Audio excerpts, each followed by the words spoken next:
When I join up, I think I understand what I'm stepping into, but the truth does not show itself in training videos or stories traded in chow lines. It shows itself in small rooms where the air tastes like a coin held on the tongue, and the walls remember more than I want them to. It shows itself when I am on watch, and the city goes quiet in a way that feels like a trick.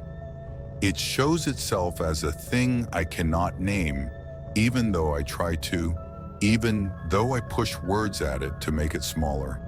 Most nights I keep my head down, do my checks, run the same mental checklist from left to right, make sure the other guy on post has water, make sure our comms are good, make sure my weapon sits where I want it. Most nights, the rhythm of it gives me just enough to get through until the sky turns from black to that dry gray that looks like a bruise fading. But some nights the rhythm breaks. Some nights I feel like the place turns its face toward me and says, "I see you, and now you will see me." We call the spot Post Alpha.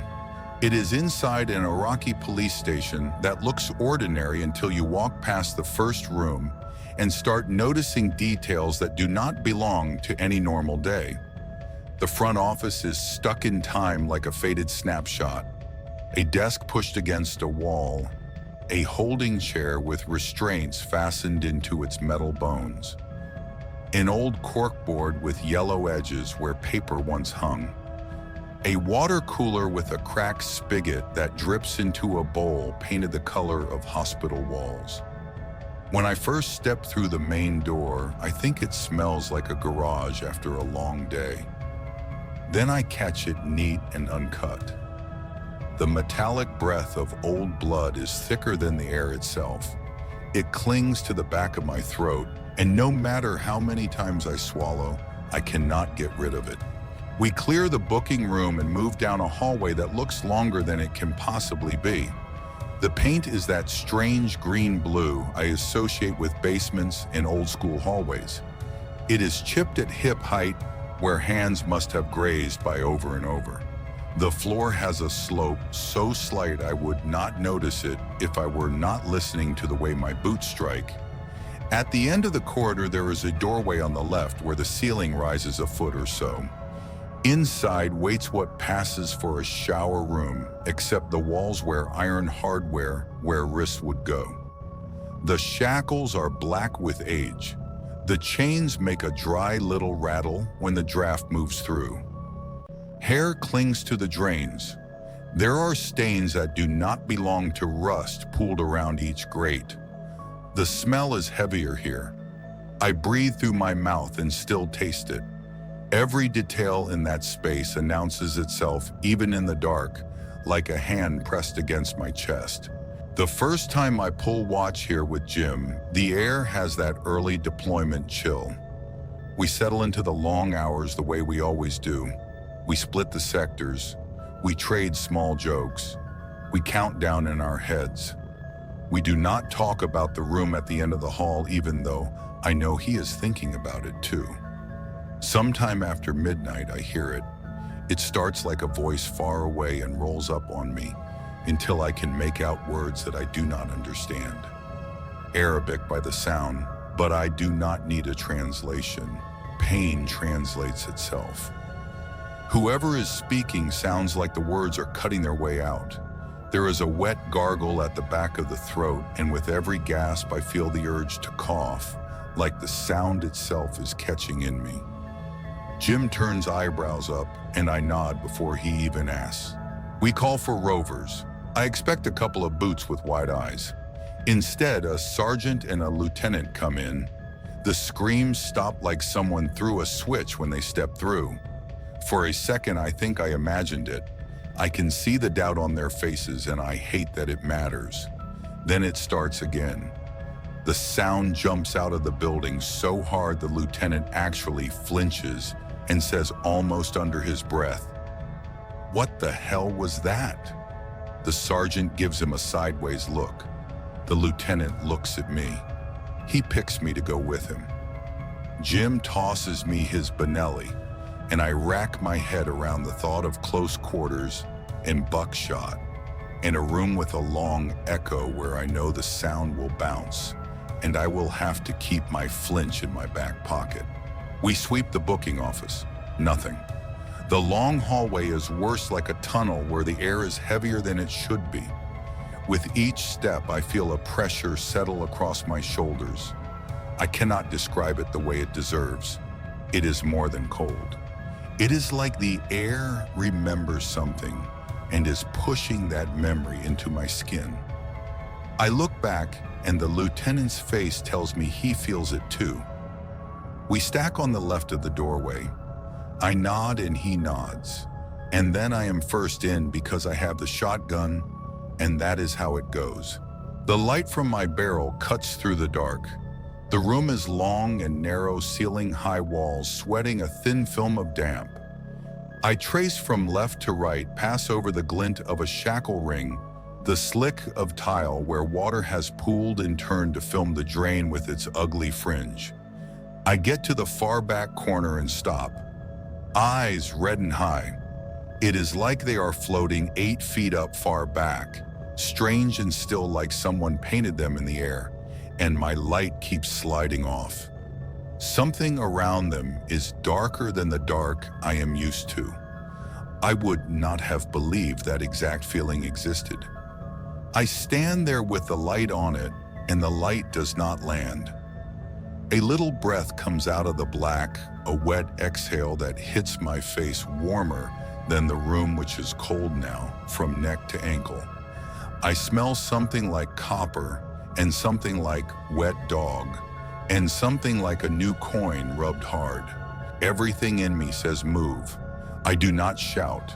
I do not run. I feel the lieutenant close behind his hand touching my shoulder blade, and I back up the way I entered, slow and honest, always facing the corner muzzle. Steady the light on those eyes that are not eyes and yet are the only thing I can see.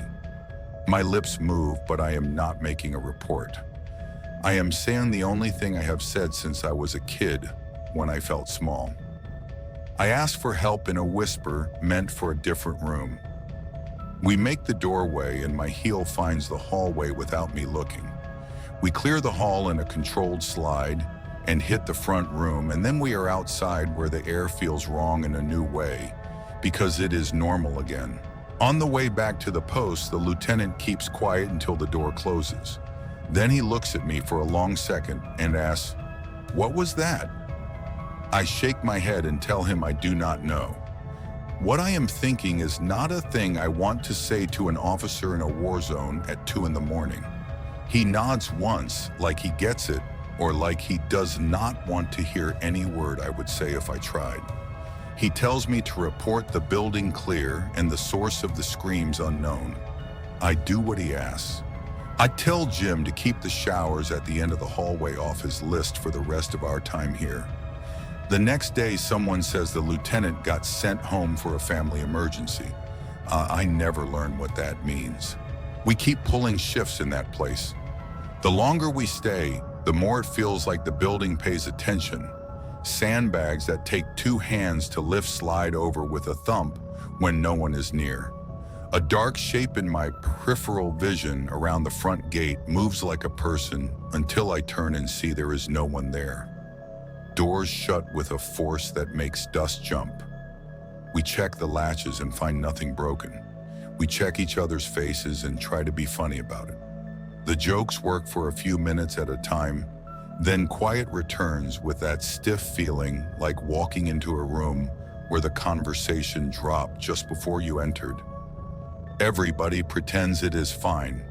We tell ourselves it is the wind. We hold our hands out and feel no draft. Later at an Overwatch house near Saddam's mosque, I feel it again, a different flavor, but from the same source. We move in tired from day work, staging for night moves. I am already leaning towards sleep when we set up our sectors. The place looks like any other from the outside. Inside, it feels like the shell of a memory. There are heavy tiles in one room that do not sit flat, as if something underneath them is trying to breathe. I see the edges lift where someone tried to cover what cannot be covered. No one says it out loud. We step around it like it is a stain on a carpet we do not own. I hand off to my assistant and tell him to run things while I sack out for a bit. I do not make it deep. A door slams 2 feet to my left and jolts me awake. The sound is hard and clean. The handles on the metal locker rattle. I push to my feet and ask who moved through. No one. I check the door. Locked from the inside. I clear the room. Nothing.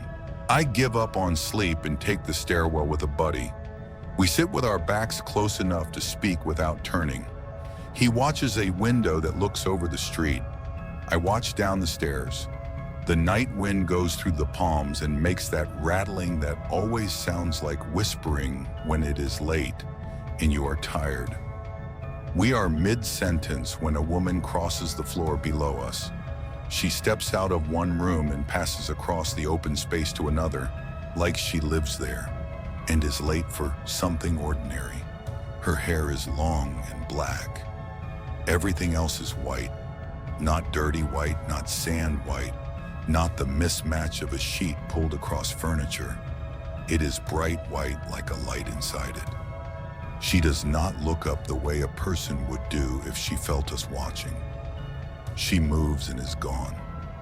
My buddy turns slow and says, half laughing, "Did you see the lady in white?" I say yes and try to shape it into a trick of the trees. The shadows out there lean and stretch like they have their own choices, but none of them ever look like a woman who walks like that. When we rotate back to Camp Ramadi, word gets around before I can even take my boots off. Guys from other teams ask what we saw. I tell them exactly. It is not a story I want to own, but I am already in it. One of the guys says he fell asleep in that same house once in a recliner and woke with hands on his shoulders pulling him back.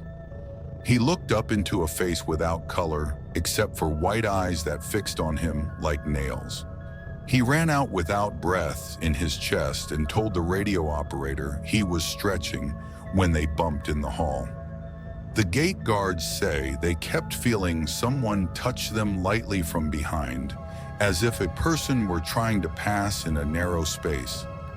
No one wants to talk about the tiles. We all think of them anyway. There is another night on the outskirts that does not let me go. We are east of the city south of Fallujah, near a lake so big the night cannot swallow its edges. The moon finds it and lays a long cold stripe across the water. We are set up about 700 yards off the highway, watching traffic and foot movement, logging what we see, waiting for the time to move. It is quiet in the way a war zone is quiet, which is to say you never fully relax, but your breathing stretches out and the sounds that matter get bigger, while everything else falls away. My buddy Lo crawls off to take a piss, muttering wise about his equipment, like always, and then the sentence just stops. I make a crack about zippers even though we wear button flies. He touches my boot and says in a voice that belongs to a church, "There is a kid out there." I lift my head and see him standing in the moonlight. He looks like any boy from any neighborhood. He has that posture that says he is waiting to be told what to do. He is close enough I do not want to say his age out loud. I slide down to my radio and tell our team leader we might be burned. The question comes back clear. "Does he know you are there?" I tell him I do not think so, but he is right on top of us. The answer comes back faster. "Grab him. Do not let him run." So we do. We move slow and calm and quick in the end. The kid raises his hands like this is all exactly what he expected. He does not pull back or cry out. We pat him down and find nothing. We zip tie his wrists with the same care we use on any detainee. We walk him to our hide and keep his head turned away from our gear. The talk tells us to break down and exfil. We do it with our normal economy. My hands know the order and my body knows the speed. I keep an eye on the kid while I pack. He looks like he is waiting for a bus. We move toward the lake fast. After a few hundred yards, we take a knee and some brush to make sure we are not being followed. The canal is ahead, and that will be our cover to the rendezvous. The plan is straightforward. The place feels open in that way that makes my shoulder blades itch. I turn to check on the kid, and he is not there. It is not like he ducked behind a plant or rolled into a ditch. He is gone in a way that leaves nothing to point at. The zip ties that were around his wrists are on the ground in a neat loop, as if someone set them down the way you might set down a bracelet on a dresser top. They are still connected. There is no cut through, no stress marks, no footprints that we can see even with the night vision, no crackle of brush that we missed. 7 of us saw him. A few of us touched him. The space where he was feels empty in a new and louder way. We spread out for a minute and then another. There is not a trace. The team leader calls it and we move. Back at camp, we talk it over in that low voice everyone uses when they are trying to keep a story inside its box. The word that keeps circling is how the ties were still intact. If he slipped them, I would have heard him. If he broke them, we would be holding plastic shards. A guy from S2 walks over when he hears the basic shape of it. He says it sounds like a djinn. He says it like a person says the name of a neighbor. We make a joke about lamps because we are smarter than what scares us. He shakes his head and says the lamp part is a cartoon and the rest is not. He says a djinn is a wandering spirit, sometimes helpful, sometimes not. Someone asks him what kind we met. He shrugs and says, "You are still alive, so I would call that a good one." I say nothing. I do the math in my head anyway. That tour turns hot. It gets ugly by the spring. No one on my team takes a scratch. I do not give the credit to luck in front of anyone else. I do not take it away either. There are other moments I tell no one. The way certain rooms in certain buildings make the back of my neck feel like it has eyes of its own. The way the light sometimes skews in corners, like it hits a curve I cannot see. The feeling that someone is positioned just behind me to my right, patient as a shadow until I turn, and the feeling drops and the room looks like any room. The habit I pick up of touching a doorway with my left hand and saying a sentence in my head before I go through. The way the city's sound changes right before something happens, like the wires hung everywhere. Take a breath. No one brags in the places we live. The guys who saw the worst parts of the fight do not tell you about it unless you spill a little of your own. When we do talk, it comes out slant. A sentence here, a detail there. We are careful with each other's lines. There is a respect in leaving certain parts unpainted. What I keep most to myself is not the loud stuff you would expect. It is the quiet.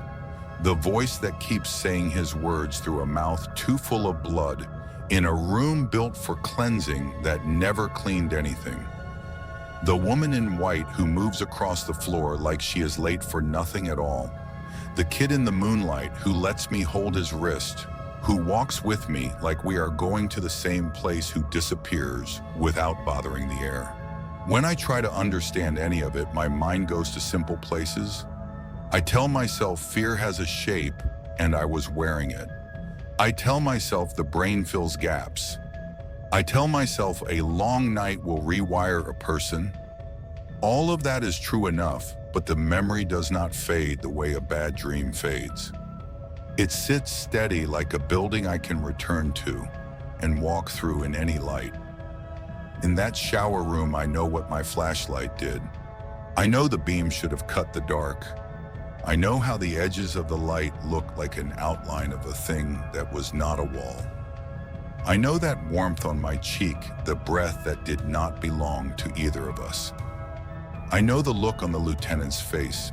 Out by the lake, I know what it feels like to take a small hand at the wrist and not squeeze, and hear the zip tie whisper, and feel the pulse under my thumb, and then turn and find myself holding air, and then look down and see the plastic loop lying on the ground, like someone set a circle of water there and it kept its shape. The police station keeps a room in my head. I walk down that hallway more times than I want to. I pass the chipped paint, the low flicker of my light, the echo of my boots, the way the walls narrow without actually moving. I enter without letting my muzzle drop. I look into the corner and I see not just those red points, but a sense of height and a heavy outline. My brain refuses to finish. I do not look for meaning anymore. It felt like a thing that fed on the work done there. It felt like that building had its own owner, and none of us were it. When I am in bed and the room is quiet and I think of that place, I rub my thumbnail across the pad of my finger until it leaves a line. I do that because it gives me something I can measure, and the rest of it does not. At the Overwatch house, the door that slams stays locked in my ears. I remember the exact metal sound, the sudden weight, the wall shaking a fraction and sending dust down in a slow fall. I remember my own heartbeat like a boot on a stair.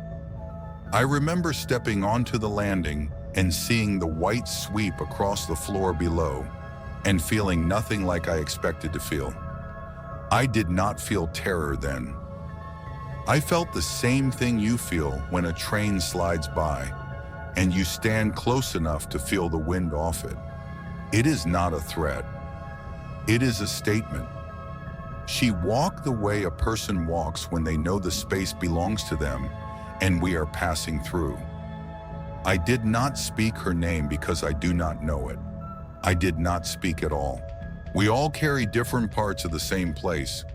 Jim will still joke with me about the night at Post Alpha and then go quiet right at the memory and change the subject. The sergeant who walked in with the lieutenant never said anything about it to me. The radio operator laughs when he tells the recliner story, and then he stares at the table like the punchline is written there. The team leader from the night near the lake told the story calm at first, then he repeated the part with the zip ties and the calm went away. The S2 guy probably does not even remember that conversation. For him, it was a hallway moment between other things. For me, it sits next to the sound of the canal and the feeling of sand grating under my knee and the light on the water and the little click my buddy's buttons make when he fastens his pants. I spent a lot of time making sure the living stays safe from other living people. That is the job. I walk through doors first because that is what the shotgun is for. I count windows and roofs and angles and lines of travel. I think about arcs of fire. I think about fields of view and dead space and where an ambush would make the most sense. At the same time, there is this other map layered over all of it. On that map, there are rooms I refuse to enter alone because something there does not want me. There are hallways where I keep my mouth shut because words feel like they would wake the thing in the walls. There are streets where the wind sounds too much like a voice to ignore. There are spots where I touch my sleeve to the door jamb because I feel I need permission to pass. When people ask, I stick to the parts I can tell without changing the shape of the listener's face. I do not say demon or spirit in public. I do not need to name what I cannot explain. The naming is not for me. What I say is this: in that station, in that house, by that lake, I saw and felt things that do not fit inside the categories I brought with me. Those moments have the same weight in my head as the moments when the world exploded in the normal way. That is all. Maybe a place can hold a bruise. Maybe it can hold more than a bruise. Maybe the ground around a room like that remembers the people who begged there, and the people who sang there, and the people who did not say anything at all because air was a luxury. Maybe that memory grows into a thing with preferences and moods. Maybe what we call a haunting is just a place making its history visible to anyone who steps into it with the wrong heart rate. I know what we heard, and I know what we saw.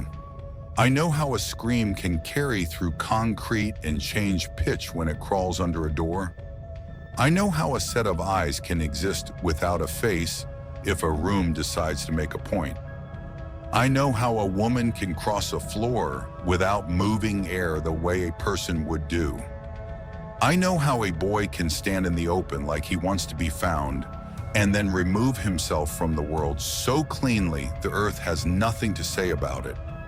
When I think I am making it too large, when I think I am feeding it by remembering, I try to let it go. Then a smell hits me, or a draft moves across the back of my hands with the rolls of scar tissue under the skin prickling up. Or a door closes in my apartment with the same hard truth and the room looks ordinary, but I hold myself still until my breath finds me again. We all got out of that push without a scratch. That is a sentence that rests in my mouth like a borrowed coin. It tastes like relief and guilt, and a gratitude I do not have words for. I carry that tour around the way a man carries a watch he does not wind anymore. When it opens in my mind, I see the narrow hallway and the higher ceiling and the fixtures shaped for wrists.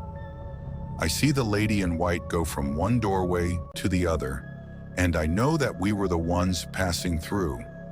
I see the moon on the water and the little plastic loop on the ground at my knees. I still hear a voice that sounds like it is trying hard to speak. I try not to think about the mouth that made it. I tell myself to sleep. I lie there and feel the cold that is not from the air and the warmth that is. Then the room settles. The sound fades. The walls let me go for the night. I am not telling this to make sense of it for anyone else. I do not have a theory. I do not have a lesson. What I have is a handful of rooms and a road by a canal and a lake big enough to hold the sky. What I have is the knowledge that we share the ground with things that do not check in with us first. If there is something that kept us safe out there, I am grateful. If it was just chance, I will take that too. I say thank you either way under my breath when a door closes softly, and only the latch clicks when the wind reaches through a window and smells like rain instead of rust, when the night holds its shape and lets me get from one end of it to the other with my quiet intact. I keep walking. I keep my light ready.